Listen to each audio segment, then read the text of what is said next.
Assalamualaikum warahmatullahi wabarakatuh. Alhamdulillah, puji syukur kita panjatkan kehadirat Allah SWT atas limpahan rahmat dan karunia-Nya sehingga kita dapat bertemu kembali dalam pembelajaran hari ini. Baiklah, mari kita mulai pembelajaran kita hari ini dengan membahas materi sholat jamak dan sholat qasar.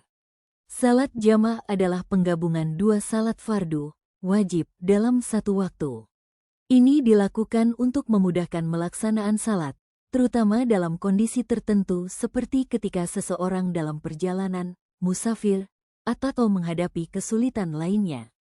Nah, sholat jamak ini ada dua jenis. 1. Jamak takdim, menggabungkan dua sholat fardu di waktu sholat yang pertama. Misalnya, sholat zuhur dan asar digabungkan dalam waktu zuhur.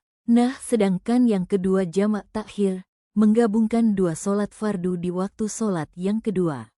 Misalnya, sholat maghrib dan isya digabungkan dalam waktu isya. Sholat yang boleh dijamak pertama sholat zuhur dan asyar. Jamak takdim, zuhur dan asyar dikerjakan pada waktu zuhur. Jamak takhir, zuhur dan asyar dikerjakan pada waktu asyar. Yang kedua sholat maghrib dan isya. Jamak takdim, maghrib dan isya dikerjakan pada waktu maghrib. Jamak takhir, maghrib dan isya dikerjakan pada waktu isya. Nah, adapun salat yang tidak bisa dijamak, yaitu salat subuh, 2 rakaat, tidak bisa dijamak dengan salat lainnya karena waktu dan sifatnya yang pendek. Salat Jumat juga tidak dijamak dengan salat lain, karena sudah menjadi pengganti salat zuhur pada hari Jumat. Jarak yang boleh menjamak sholat. Dalam Islam, ada beberapa kondisi yang membolehkan seseorang menjamak sholat, yaitu 80 km. Kondisi menjamak sholat. 1. Safar, bepergian, jarak yang ditempuh minimal 80 km, menurut pendapat yang lebih kuat. 2. Hujan, sholat dapat dijamak jika hujan turun pada saat sholat. 3. Sakit sholat dapat dijamak jika seseorang sedang sakit dan tidak mampu melaksanakan sholat pada waktunya.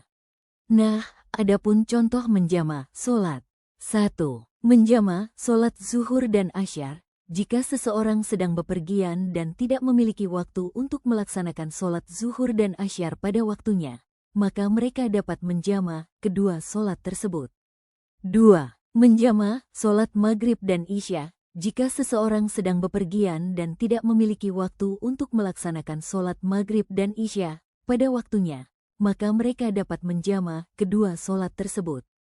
Sholat qasar adalah sholat yang dilakukan dengan cara mengurangi jumlah rakaat pada sholat fardu yang biasanya 4 rakaat menjadi 2 rakaat. Syarat-syarat yang membolehkan untuk mengerjakan sholat qasar adalah: 1.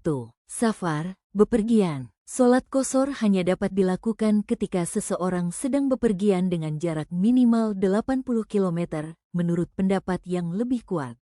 2. Niat, seseorang harus berniat untuk melakukan sholat qasar.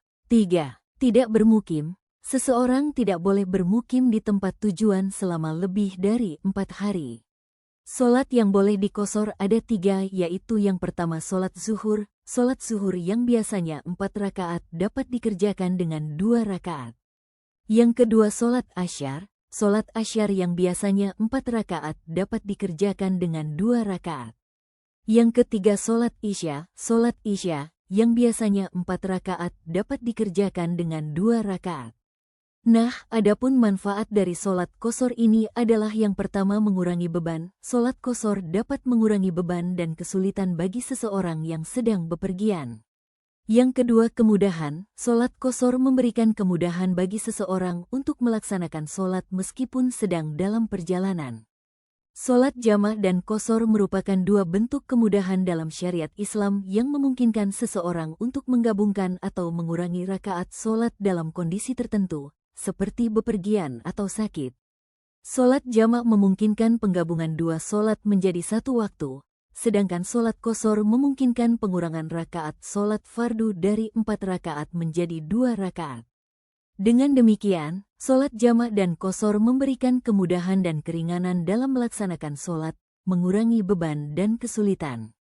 Jadi setelah kita mempelajari tentang sholat jamak dan qashar, dua bentuk kemudahan dalam syariat Islam yang memungkinkan kita untuk menggabungkan atau mengurangi rakaat sholat dalam kondisi tertentu. Semoga pengetahuan ini dapat membantu kita dalam melaksanakan sholat dengan lebih mudah dan nyaman, serta meningkatkan keimanan dan ketakwaan kita kepada Allah SWT. Amin. Mungkin sekian pembelajaran kita hari ini. Marilah sama kita mengucapkan hamdalah, Ibu sudahi dengan membaca wassalamualaikum warahmatullahi wabarakatuh.